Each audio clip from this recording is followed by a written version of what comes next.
हर हर महादेव दोस्तों, मेरे YouTube channel में आपका फिर से भव्य स्वागत है। दोस्तों, आज हम आध्यात्मिक चर्चा करेंगे, जिसको इंग्लिश में स्पिरिचुअल जर्नी बोलते हैं, आध्यात्मिक यात्रा बोलते हैं, आध्यात्मिक विचार भी बोल सकते हैं। ये अध्यात्म हर किसी के जीवन में होता है दोस्तों, और हम समझ नहीं पाते हैं, क्योंकि जैसे ही हम धीरे धीरे बड़े होते जाते हैं, सांसारिक कामों में उलझते जाते हैं। थोड़े बड़े हुए खेलना कूदना, फिर बड़े हुए पढ़ाई लिखाई, फिर बड़े हुए तो नौकरी वोकरी काम धाम, फिर और बड़े हुए शादी, फिर ये सब चीज़ें मतलब चलती रहती हैं। तो लेकिन एक समय ऐसा आता है, अध्यात्म हमें अपनी ओर खींचता है, आकर्षित करता है। तब हम फिर पुरानी बातों को याद करते हैं, समझते हैं और जानने की कोशिश भी करते हैं। दोस्तों, मैं अपने बचपन की कुछ बात बताना चाहता हूँ आपको। जब मैं छोटा था तो मैं अपने मम्मी पापा से पूछा करता था। मेरे ताऊ भी हैं बड़े, और चाचा भी हैं, उनसे भी पूछता हूँ, अभी भी पूछता हूँ, पहले भी पूछता था। लेकिन अब मैंने कहा ना कि अध्यात्म हमको अपनी ओर खींचता है, आकर्षित करता है। तो अब वो पुरानी बातें जो हैं वो अब समझ में आती हैं धीरे धीरे। मैं मम्मी पापा से और अपनी चाचा ताऊ से भी पहले पूछता था। दादी थीं, अब दादी स्वर्गवास हो चुका है, दादी थीं, उनसे भी पूछता था। तो वो सभी लोग ये बताते थे, हमारे घर में दोस्तों कुल देवी हैं, नगरकोटी माता। हम उनको नगरकोटी माता बोलते हैं, क्योंकि हमारे जो पूर्वज थे, दादाजी के भी दादाजी, वो अपने सर पर रख कर वो माता मैया को लाए थे। काली माता हैं वो, दुर्गा, माँ दुर्गा। तो उनको लेके आए थे, और वो लाए थे नगरकोट से। नगरकोट कहाँ है दोस्तों? जम्मू कश्मीर, मतलब ग्वालियर से लगभग 950 से 1000 किलोमीटर के आसपास है। तो जम्मू कश्मीर से नगरकोट को कोई एक स्थान है, वहाँ से दुर्गा माता को अपने सर पर रख के लाए थे ग्वालियर। और हमारे घर में आज भी वो विराजमान है, हमारी कुलदेवी हैं, जो हमारी वो गुरु भी हैं, और मेरे भी वो गुरु हैं। मैं उनको अपना गुरु मानता हूँ। जो हमारी कुलदेवी हैं वो मेरी गुरु हैं, माँ दुर्गा। तो दोस्तों, जैसे उनको फिर हम नगरकोटी माता मैया बोलते हैं, क्योंकि वो नगरकोट से आई हैं, लेकिन हैं वो माँ दुर्गा, माँ काली। जैसे मैं आपको बताना चाहता हूँ, हमारे यहाँ सतना है, सतना में मैहर वाली माता बोलते हैं। अब मैहर वाली माता, मैहर तो एक गांव है, लेकिन माँ वो कौन सी है? शारदा माता विराजमान है वहाँ। जैसे ग्वालियर में, राजस्थान में वो है करौली माता। तो करौली तो एक गांव है, माता तो वो कैला माता मैया हैं। कुछ कुछ भगवान माताएं होती हैं जो वो स्थान के नाम से भी प्रसिद्ध हो जाते हैं दोस्तों। तो हमारे घर में जो नगरकोटी माता मैया हैं, तो मैं उनको बहुत मानता हूँ। और दोस्तों, अपने हमारे जो बड़े लोग हैं, मम्मी पापा हैं, ताऊ हैं, चाचा हैं, ये सभी लोग भी कहते हैं कि माता ही अपनी सब कुछ है, सब कुछ जो है वो माता ही है। तो दोस्तों, मेरे जीवन में माता का अहम अहम किरदार है। मैं माता मैया को इतना मानता हूँ, उनके सिवा किसी को मानता ही नहीं था। अब मानता हूँ, पहले मानता नहीं था, इसलिए तो था शब्द लगा रहा हूँ। लेकिन अब मैं सबको मानता हूँ, क्योंकि धीरे धीरे आगे जो वीडियो आएगी उसमें मैं आपको बताऊँगा कि ये था, मैंने क्यों लगाया, और अब मानता हूँ, ये मैं क्यों बोल रहा हूँ। क्योंकि वीडियो ज़्यादा बड़ी हो जाती है दोस्तों, और मैं एडिटिंग करना जानता नहीं हूँ, मुझे आता भी नहीं है एडिटिंग करना। थोड़ा बहुत कट लगाना आता है, जो अपने छोटे भैया से मैंने सीख लिया है, नहीं तो मुझे एडिटिंग करना नहीं आती है। मुझे तो सिर्फ इतना आता है कि वीडियो बना के, कैमरा स्टार्ट करके और वीडियो बना के और अपलोड कर देना है, बस। ज़्यादा कुछ नहीं आता है मुझे, ये कट करना या एडिटिंग करना, उनको टुकड़ों को आसपास जोड़ देना, ये सब चीज़ें नहीं आती हैं दोस्तों। तो मैंने माता के लिए इसलिए आपको बताया, नेक्स्ट वीडियो में आपको पता चलेगा, और आप फिर तर्क नहीं करेंगे कि आखिर ऐसा क्यों, ऐसा नहीं तो ऐसा क्यों, ऐसा कैसे हो सकता है। इसलिए मैंने बताया दोस्तों। तो दोस्तों, मैं ये बोलना चाह रहा हूँ कि जब हमारे बड़े लोगों ने हमें बताया कि अपनी सब कुछ माता ही हैं, तो फिर मैं क्या करता था, माता से ऐसे बात करता था जैसे कोई सामने कोई व्यक्ति बैठा है। भले ही माता मैया मूर्ति के रूप में विराजमान है, लेकिन मैं उनसे मूर्ति के रूप में भी ऐसे ही बात करता था जैसे कोई मेरे सामने बैठ के बात कर रहा है। कि जैसे कैसे, माता मैया मुझे बहुत डर लग रहा है, आप ऐसा कुछ कर दो कि मुझे डर ना लगे। कभी सिर दर्द होता था तो माता मैया मेरा सिर दर्द सही कर दो। कभी ऐसा लगता था कि माता में जब पढ़ता था, माता मैया मुझे ये सब्जेक्ट याद नहीं हो रहा है, ये सब्जेक्ट याद करा दो। ऐसे ये नॉटी क्वेश्चन ऐसे मैं करता रहता था माता मैया से, क्योंकि माइंड में वो चीज़ बड़ों लोगों ने बिठाल दी और वो बैठ गई कि सब कुछ माता मैया ही है। तो मैं वही चीज़ आपको बताना चाह रहा हूँ दोस्तों। अब लेकिन वो चीज़ आ तो गई, हमारे व्यवहारिक जीवन में आ तो गई, लेकिन उनका महत्व समझ में नहीं आता है, क्योंकि हम छोटे होते हैं, हमें समझ में आता ही नहीं है। जब धीरे धीरे जैसे हम बड़े होते जाते हैं, अध्यात्म हमको अपनी ओर आकर्षित करता है, खींचता है, फिर हम एकांत में जब बैठते हैं तब जाके वो सारी चीज़ें समझ में धीरे धीरे आना स्टार्ट होने लगती हैं दोस्तों। तो मैं आपको यही चीज़ बताना चाहता था कि अध्यात्म के कुछ लक्षण होते हैं। पहले तो ये समझ में आने लगता है धीरे धीरे कि आखिर ये जीवन क्या है, जीवन का उद्देश्य क्या है। हम और भी जो लोग हैं, जीव जंतु हैं, पशु पक्षी हैं और पेड़ पौधे हैं, सभी में जीवन है और सबका ही जीवन हुआ है अपने इस पृथ्वी पर। तो मैं यही कहना चाहता हूँ कि हमारा ये जीवन किस लिए है? क्या जीवन जी के और फिर चले जाना यही जीवन है? नहीं, मेरे ख्याल से तो ये जीवन नहीं है। जीवन है अपने आप को समझना। अपने आप को जिसने समझ लिया वो अध्यात्म है, क्योंकि अपने अंदर ही ईश्वर वास करते हैं। चाहे वो माता मैया के रूप में हो, चाहे वो महादेव के रूप में हो, चाहे किसी भी भगवान, जैसे हनुमान जी भगवान हैं, श्री राम भगवान है, कृष्ण भगवान है। सब मनुष्यों की, सारे प्राणियों की अलग अलग ईश्वर में आस्था होती है, लेकिन तत्व एक ही है, ईश्वर तो एक ही है।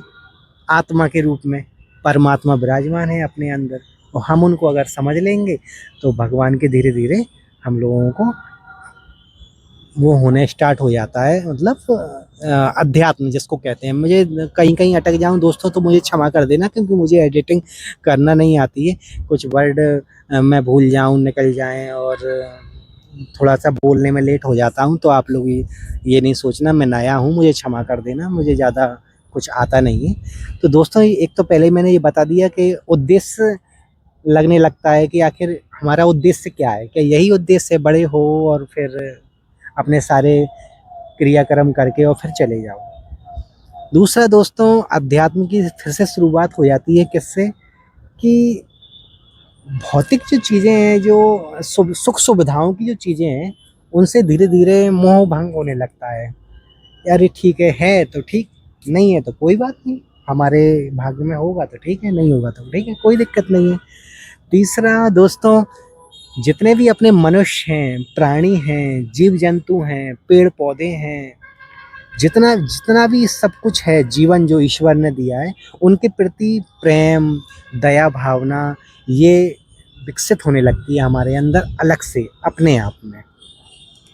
खुद के दोस्तों विचारों को समझना, एकांत में बैठना, ये अच्छा लगने लगता है। एकांत, एकांत मतलब एक का भी अंत उसको हम एकांत बोलते हैं। एकांत में चाहे व्यक्ति 1 घंटे बैठे, आधा घंटा बैठे, 15 मिनट बैठे, हम कह रहे हैं 5 मिनट बैठे, लेकिन अपने आप को 5 मिनट का समय हर इंसान को देना चाहिए। कहीं भी बैठे हो, चाहे अपने घर में बैठे, गार्डन में बैठे, बाहर बैठे, घूमने जाए, मंदिर में जाए, मंदिर में भी बैठ सकता है। एकांत का मतलब ये नहीं है कि कोई ना हो। एकांत का मतलब है कि अपने आप में मंथन करना, उसको एकांत बोलते हैं दोस्तों। तो अध्यात्म के ये लक्षण हो गए। और दोस्तों लक्षण होते हैं क्या, अहंकार खत्म हो जाता है। अहंकार, जो घमंड होता है, वो खत्म होना स्टार्ट हो जाता है। कि किस बात का अहंकार करना, आज है कल नहीं है, परसों फिर आ जाएगा। एक तो ये चीज़ आना स्टार्ट हो जाती है। दूसरा चीज़ कि ये है तो कब तक के लिए, हम कब तक के लिए हैं, उसके बाद में फिर ये सब यहीं रखा रह जाएगा और हम सीधे जहाँ से आए हैं वहाँ चले जाएंगे। तो मतलब कहने का तात्पर्य ये है कि अहंकार खत्म। जब अहंकार इतने इतने अपने टाइम पर इतने लोगों का अहंकार चला गया, खत्म हो गया, तो हम तो एक साधारण प्राणी हैं दोस्तों। रावण जैसे महान विद्वान, उनका अहंकार श्री राम भगवान ने चूर कर दिया। यहाँ द्वापर युग में दुर्योधन का अहंकार खत्म हो गया, सर्वनाश हो गया। तो मतलब अहंकार खत्म हो जाता है दोस्तों। अध्यात्म जैसे ही धीरे धीरे आना स्टार्ट होता है तो अहंकार समाप्त होने लगता है। तीसरा दोस्तों, झूठ नहीं बोला जाता। झूठ बिल्कुल भी बोला ही नहीं जाता, सच बोलने की इच्छा होती है। झूठ का कहीं शब्द होता है तो अटक जाते हैं क्योंकि झूठ बोलना ही नहीं है। लेकिन कहते हैं ना, पुराने वेद पुराणों में भी लिखा है कि अगर किसी का भला हो रहा है तो झूठ बोलना भी जायज़ है। जैसे कि अब कोई व्यक्ति के पीछे कोई दुष्ट लोग उसको मारने के लिए पीछे पड़े हों और वो बेचारा छुप गया और उसको छुपता हुआ किसी ने देख लिया। अब वो जो मारने के लिए पीछे पड़े थे वो उस व्यक्ति से पूछें जिसने देखा है कि भाई तुमने इस व्यक्ति को कहीं जाते देखा है क्या? अब वो बोल देता है नहीं मैंने नहीं देखा। तो वो झूठ झूठ नहीं है, वो पाप नहीं है, वो पुण्य है, क्योंकि उस व्यक्ति ने छुपने वाले व्यक्ति की जान बचा दी। तो इसलिए किसी का नुकसान हो रहा हो, फायदे के लिए अगर किसी का झूठ बोल दें तो वो झूठ झूठ नहीं है, वो पुण्य की श्रेणी में आएगा। इसके अलावा झूठ तो झूठ ही होता है। तो दोस्तों, अध्यात्म जैसे ही स्टार्ट होता है तो झूठ बिल्कुल नहीं बोला जाता है। फिर दोस्तों, हमारे मन में दो मन होते हैं। एक कहता है कि ये सही है, दूसरा कहता है नहीं नहीं ये गलत है। तो जो पहले वाले ने कहा ना कि ये सही है, वो ईश्वर की आवाज़ होती है, जिसके जो अपने अंदर परमात्मा, अपने अंदर आत्मा बन के बैठा है, उसकी आवाज़ होती है। और एक कहता है नहीं नहीं ये गलत है, वो भय की आवाज़ होती है। हम भय की आवाज़ सुन लेते हैं और आत्मा की आवाज़ नहीं सुनते। अब वो कैसे? अब मैं आपको एग्जाम्पल के द्वारा बताता हूँ। आपने दोस्तों कई बार ऐसा किया होगा, कहीं आप बाहर जा रहे हो तो आपने गेट में लॉक लगाया होगा। लॉक लगाने के बाद में फिर आप थोड़ी दूर चले 2 कदम, फिर आपने सोचा होगा कि एक बार और चेक कर लें लॉक लगा है कि नहीं लगा। यही भय है दोस्तों। जो आपने पहली बार जो लॉक लगाया था वो सही लगा था, लेकिन भय ने आपको, क्योंकि भय चाहता ही है कि ये पूरी शरीर को मैं अपने हिसाब से कंट्रोल करूं और अपने परमात्मा के रूप में जो अपनी आत्मा अपने अंदर बैठी हुई है वो अपने हिसाब से अपने पूरे शरीर को चलाती है। और भय जो बैठा हुआ है वो सोचता है कि मैं चलाऊं अपने लिए, अपने अपने अपने अनुसार। तो इसलिए वो अपन को कंफ्यूज करता रहता है कि नहीं नहीं चेक करो ताला लगा है कि नहीं लगा, और हम चेक करने उसकी बात मान लेते हैं। जैसे कभी हम बड़ी गाड़ी में भी लॉक लगाते हैं, सेंसर वाला लॉक होता है, हम कार से लगाते हैं, दूर से ही लॉक कर देते हैं। बगल में जैसे कार खड़ी है, हमने गेट लगाया और लॉक लगा दिया, फिर धीरे से उसको चेक भी करते हैं ऐसे हैंडल से कि ये लगा है कि नहीं लगा। तो ये भय है दोस्तों, जबकि लॉक ने तो अपना काम कर ही दिया है। तो दोस्तों ये है, मतलब 2 मन होते हैं। जो अपने जो अंतरात्मा की जो आवाज़ होती है ना, वो सच बोलती है, तो उसकी हम सुना करें, ना कि भय की सुना करें। तो एक अध्यात्म का ये भी एक गुण हो गया दोस्तों। प्रकृति से, ब्रह्मांड से, सारे जीव जंतुओं के प्रति एक अलग ही आकर्षण आपको होने लगेगा अध्यात्म में। इनके प्रति दया भावना आने लगेगी।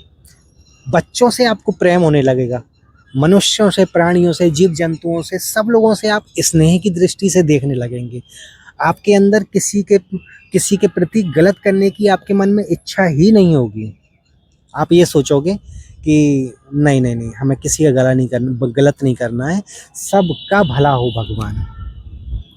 आप मंदिर जाने लगोगे, मंदिर में मत्था टेकने लगोगे, अगरबत्ती लगाने लगोगे, लेकिन मैं ये भी कह रहा हूँ कि बाय द वे मंदिर नहीं जा रहे, अगरबत्ती नहीं लगा रहे, मत्था नहीं टेक रहे, तब भी ज़रूरी नहीं है कि आप आध्यात्मिक नहीं हैं, तब भी आप आध्यात्मिक हैं। क्यों? क्योंकि आप 5 मिनट एकांत में अपने आप को दे रहे हैं, आप बैठ रहे हैं। तो जब आप बैठेंगे तो आपके अंदर से अपने आप आवाज़ आएगी। दोस्तों, एक मैं आपको और एक एग्जांपल देता हूँ दोस्तों।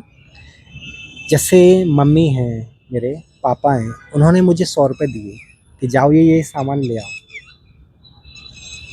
90 रुपये का सामान आया, अब वो 10 रुपये बचे।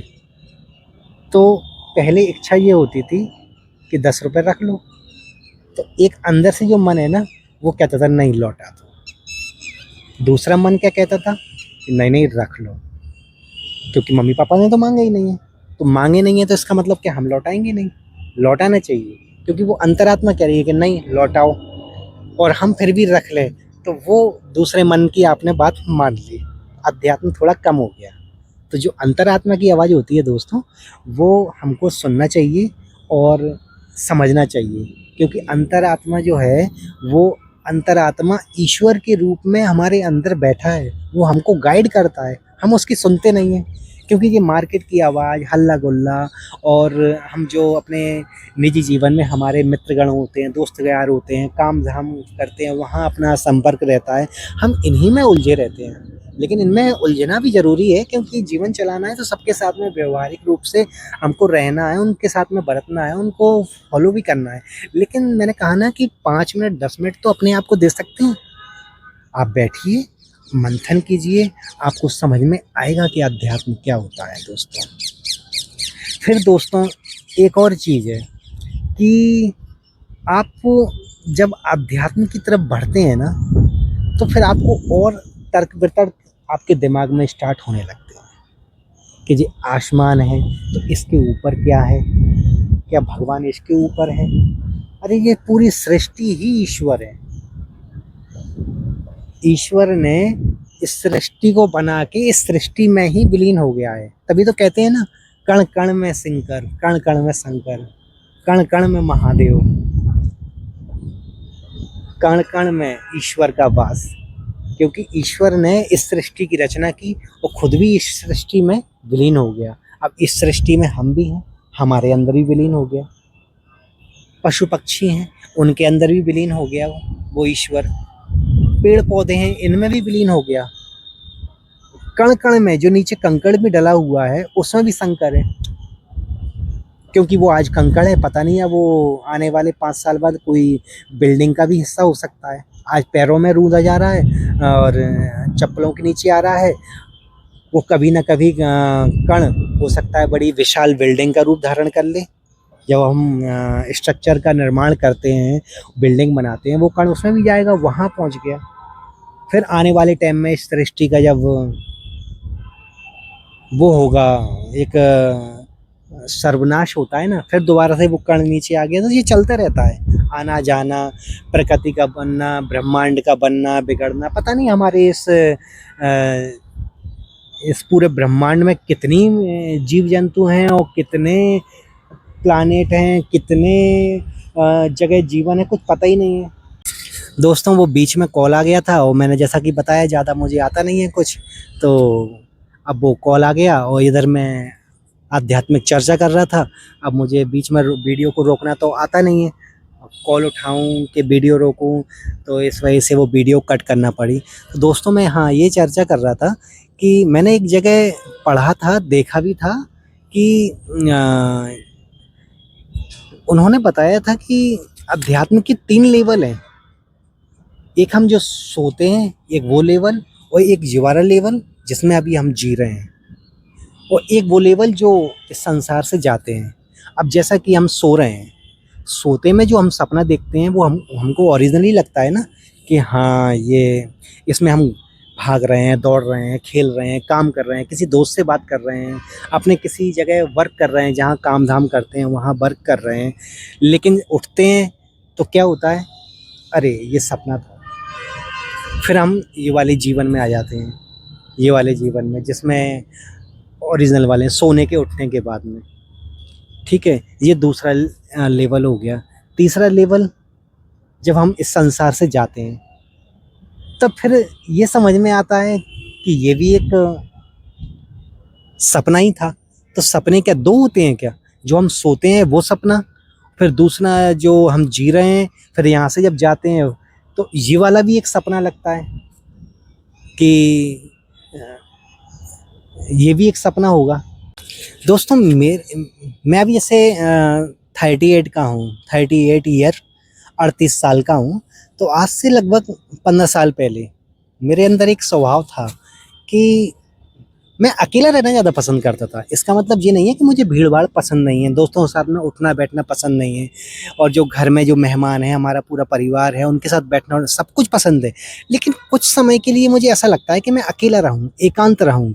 तो जब मैं ग्वालियर में रहा करता था, पढ़ता था वहाँ, तो मैं अपनी गाड़ी उठाकर निकल जाता था। अब कहाँ निकल जाता था? पार्क में जाके बैठ जाता था, मार्केट घूमने चला गया, अकेले चाय पीने ही चला गया। अब कुछ मेरे दोस्त हैं, मेरे बहुत ज़्यादा करीबी दोस्त थे, वो यही सोचते रहते थे कि पता नहीं ये क्या करता है, कहाँ जाता है। अभी तो ये कह रहा था कि मैं यहाँ हूँ, यहाँ से फिर ये वहाँ पहुँच गया, वहाँ से ये थोड़ी देर बाद मंदिर पहुँच गया। मतलब कभी-कभार हँसते थे, कभी-कभार मेरा पीछा भी करते थे कि देखें अगर जी जाता कहाँ है। और फिर पीछे करके देख के अब मुझे उन्होंने बैठा देख लिया कहीं पार्क में या अकेले कहीं पेड़ के नीचे, तो कहते यार यार हम तेरा यार वो तुझे देख रहे थे, पीछे-पीछे आ रहे थे, तू कहाँ जाता है, कहाँ से आता है? अरे यार, मैंने कहा ये कौन-सी बात हुई यार, मैं तो यहाँ बैठने आया था। अरे यार! तो मतलब कहने का तात्पर्य ये है कि आध्यात्मिक व्यक्ति जो होता है, तो वो थोड़ा अकेला रहना भी पसंद करता है। भले ही कुछ समय के लिए हो, भले ही वो आधा घंटे के लिए हो, 1 घंटे के लिए, वो अकेला रहना भी पसंद करता है। वही चीज़ आज भी है कि अब मैं परिवार के साथ में बैठा हूँ। अब मुझे कुछ देर के लिए अकेले रहना है, तो मैं मार्केट निकल जाता हूँ, छत पे बैठ जाता हूँ ऊपर। तो घर में जो और भी सदस्य हैं, मम्मी-पापा हैं, भाई-बहन हैं, अब वो ये सोचते हैं कि ये अकेला पता नहीं क्या कर रहा है, इतनी देर हो गई, ये आया ही नहीं है, और कर कुछ नहीं रहा मैं, सिर्फ़ बैठा हूँ। लेकिन सबको क्या लगता है, पता नहीं क्या चल रहा है, क्या कर रहा है, क्या सोच रहा है, कहाँ जा रहा है, क्या कर रहा है। तो मतलब आध्यात्मिक व्यक्ति का एक ये भी लक्षण है कि वो रहस्यमयी रहता है लोग-बागों की नज़रों में, जबकि वो रहस्यमयी नहीं है।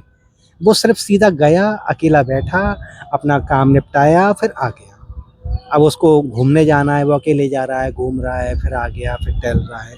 लेकिन लोग वाग क्या सोचते हैं कि ये कहाँ गया, किससे मिला, क्या बात करी। तो ये सब चीज़ें और लोगों की नज़रों में उनको रहस्यमयी बनाती हैं। अरे यार, ये पता नहीं यार, ये कैसा रहस्यमयी प्रकार का व्यक्ति है जो हाल कहाँ चला जाता है, कहाँ से आ जाता है। तो ये भी एक अध्यात्म के लक्षण होते हैं, और कुछ नहीं है। मेरे दोस्त मेरे जो फ्रेंड हैं, वो भी कन्फ्यूज़ रहते थे, कहाँ जा रहा है यार, कहाँ से पीछा-पीछा करते थे, और फिर बाद में कहते यार यार हम तुझे फ़ॉलो कर रहे थे कि कहाँ जा रहा है, कहाँ आ रहा है। अरे यार, मैंने कहा ये कौन-सी बात हुई यार, मैं घर से निकला हूँ, चाय पीने जा रहा हूँ, मैं घर से निकला हूँ, पार्क में जा रहा हूँ, मंदिर में बैठा हूँ। अब मंदिर में बैठ के क्या कर रहा हूँ? अब ज़रूरी है कि मैं पूजा करूँ, घंटी बजाऊँ, या हनुमान चालीसा का पाठ पढूँ, या सुंदरकांड करूँ, तभी पूजा मानी जाएगी क्या? एकांत बैठना भी मंदिर में एक पूजा है। मंदिर में आप बैठिए, एक पिलर के सहारे आप बैठ जाइए एकांत। ना आपको पूजा करना, ना ध्यान करना, ना भगवान का नाम लेना, बस बैठना है। वो भी एक अध्यात्म है, वो भी एक पूजा ही है दोस्तों। अब दोस्तों, इतनी जो मैंने आपसे बात की है, ये बात मैंने इसलिए की है कि अगली वीडियो जो आएगी दोस्तों, तो उसमें अब आपको तर्क-वितर्क नहीं करना पड़ेगा, आपको सोचना नहीं पड़ेगा कि आखिर ऐसा क्यों? ऐसे कैसे हो सकता है? अरे ऐसा तो होता ही नहीं है, और ये वो ऐसा-वैसा, ये सारी चीज़ें आपको तर्क नहीं करना पड़ेगा। मैंने आपको निजी अपना सारा जो अनुभव और अपने सारे विचार, तर्क और सबके बारे में आपको बता दिया। अध्यात्म का एक और लक्षण संतुष्टि भरा जीवन हो जाता है। आपको आपके अंदर ज़्यादा अपेक्षाएँ नहीं रहती कि इतना होना चाहिए, इतना नहीं होना चाहिए, और जितना है उतने में ही खुश रहना सीख जाते हैं। समझ लेते हैं कि भगवान का दिया हुआ जो भी है उतने में ही हमको खुश रहना है। भाग्य में होगा तो मिल जाएगा और नहीं होगा तो कोई बात नहीं है, जीवन तो फिर भी अच्छा चल ही रहा है। दूसरा, आपको दूसरों के प्रति जलन भावना नहीं रहती है कि उस पे इतना ज़्यादा क्यों और हमें भगवान ने इतना कम क्यों दिया, लोग इतना आगे क्यों बढ़ रहे हैं, मैं पीछे क्यों रह गया। ये सारे मन में विचार आना बंद हो जाते हैं और हर स्थिति परिस्थिति में खुश रहना सीखने लगता है आध्यात्मिक व्यक्ति। आशा करता हूँ दोस्तों आपको मेरी ये वीडियो अच्छी लगी होगी और अगर जहाँ मेरी मेरी कोई बात समझ में नहीं आई हो या आपको कोई बात मेरी अच्छी नहीं लगी हो या इस वीडियो में कोई कमी रह गई हो, मेरे बोलने में कोई कमी रह गई हो, तो आप उसको कमेंट्स के द्वारा मुझे बता सकते हैं। मैं अगली वीडियो में फिर से सुधार करूँगा। और मेरी इस वीडियो को लाइक करें, कमेंट्स करें, सब्सक्राइब करना ना भूलें। हर हर महादेव।